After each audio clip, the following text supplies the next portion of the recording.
आज के इस वीडियो में आप लोगों को बहुत मज़ा आने वाला है, क्योंकि आज इस वीडियो में हम उत्तल लेंस और अवतल लेंस में अंतर देखने वाले हैं, वो भी प्रैक्टिकल के साथ। तो सबसे पहले देखिए, ये है उत्तल लेंस और ये है अवतल लेंस। दोनों में देखेंगे अंतर क्या है। तो देखिए, उत्तल जो लेंस होता है उसका जो देखिए इसके जो किनारे होता है, इसका किनारा जो होता है वो क्या होता है, पतला होता है। इसके जो किनारे किनारे होता है वो पतला होता है, और इसका जो बीच में होता है वो क्या होता है, मोटा होता है। क्या होता है, मोटा होता है। याद हो गया। तो यहाँ पे हम वही लिखे हैं कि यह बीच से मोटा तथा किनारों से पतला होता है। मतलब इसमें बीच में मोटा होगा, किस में, उत्तल लेंस में इसका बीच में मोटा होता है और किनारे किनारे पतला होता है। अब देखते हैं अवतल लेंस में। अवतल लेंस में क्या होता है कि इसका जो किनारा किनारा है ना, ये वाला मोटा रहता है और बीच में पतला होता है। तो यहाँ पे यही लिखा है, यह बीच में से पतला तथा किनारों से मोटा होता है। तो आई होप कि आपको पहला अंतर समझ में आ गया। पहला अंतर क्या है कि उत्तल जो लेंस होता है उसका किनारा पतला होता है और बीच में मोटा होता है, लेकिन अवतल लेंस में क्या होता है, इसका जो किनारा होता है वो मोटा होता है और बीच में पतला होता है। पहला अंतर स्पष्ट हो गया। अब देखते हैं हम लोग दूसरा अंतर। दूसरा अंतर का है कि इससे अक्षर बड़े आकार के दिखाई देते हैं। जब हम इससे किसी भी अक्षर को देखेंगे ना तो बड़ा बड़ा नज़र आएगा। जैसे हम यहाँ पे देखिए, देखते हैं प्रकाश को, तो प्रकाश देखिए अभी इतना छोटा लिखा है, लेकिन जैसे ही इसको हम जूम करेंगे ना, देखिए तो ये बड़ा नज़र आने लगा आपको। देखिए बड़ा बड़ा दिख रहा है ना प्रकाश। तो यही है कि जब भी हम उत्तल लेंस से किसी भी अक्षर को देखेंगे तो क्या होगा, बड़ा बड़ा आपको दिखाई देने लगेगा। आई होप कि समझ में आ गया होगा आपको।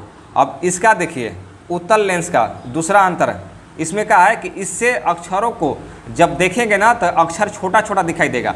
तो देखिए इससे हम देखते हैं इस अक्षर को, तो इससे देखिए आपको जैसे ऊपर लाएंगे ये छोटा छोटा दिखने लगेगा। समझ में आ गया। तो दूसरा अंतर क्या है, इससे अक्षर बड़े आकार के दिखाई देते हैं उत्तल लेंस से, कि इससे जब हम अक्षर को देखेंगे तो छोटे छोटे नज़र आने लगता है। अब हम लोग देखते हैं तीसरा अंतर। देखिए तीसरा अंतर है कि यह प्रकाश की किरणों को एक बिंदु पर केंद्रित करता है, इसलिए इसे अभिसारी लेंस भी कहते हैं। आप याद रखिएगा कि उत्तल लेंस को कौन सा लेंस बोला जाता है, तो अभिसारी लेंस भी इसको कहा जाता है। देखिए ये प्रैक्टिकल हम आपको समझाते हैं।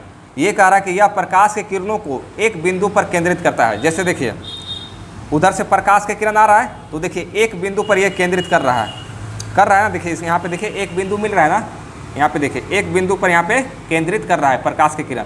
कौन कर रहा है, तो उत्तल लेंस। लेकिन जब हम इसको देखेंगे अवतल लेंस में, देखिए इस पर जब प्रकाश के किरण पड़ता है तो ये प्रकाश को किरण को क्या करता है, फैला देता है। इसलिए इसके पीछे देखेगा तो आपको अंधेरा नज़र आएगा। आई होप कि आपको समझ में आ गया होगा। अब हम लोग समझते हैं चौथा अंतर। देखिए चौथा अंतर है, इससे वस्तु का प्रतिबिंब वास्तविक तथा उल्टा बनता है। मतलब कि उत्तल जो लेंस होता है उसमें वस्तु का प्रतिबिंब कैसा बनता है, तो वास्तविक तथा उल्टा बनता है। लेकिन अवतल लेंस में वस्तु का जो प्रतिबिंब होता है आभासी तथा सीधा बनता है।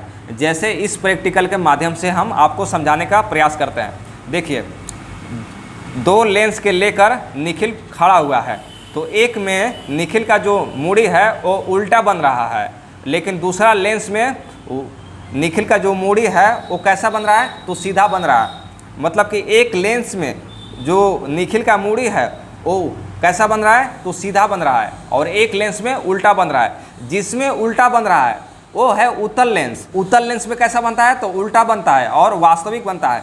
लेकिन अवतल जो लेंस होता है उसमें कैसा प्रतिबिंब बनता है, तो आभासी तथा सीधा बन रहा है। इसलिए इस वीडियो में आप देख सकते हैं कि एक में बन रहा है उल्टा, यानी उल्टा और वास्तविक बन रहा है, और दूसरा में बन रहा है आभासी और सीधा। आई होप कि आपको चौथा अंतर समझ में आ गया होगा। अब पांचवा अंतर देखते हैं। पांचवा अंतर है कि अवतल जो लेंस होता है इसका उपयोग कहाँ किया जाता है, तो दूर दृष्टि को दूर करने के लिए, ठीक करने के लिए इसको उपयोग किया जाता है। लेकिन अवतल लेंस का उपयोग निकट दृष्टि दोष को दूर करने के लिए किया जाता है। आई होप कि आपको बहुत बेहतरीन तरीक़ा से उत्तल लेंस और अवतल लेंस में अंतर समझ गए होंगे। अब मिलते हैं हम लोग नेक्स्ट वीडियो में।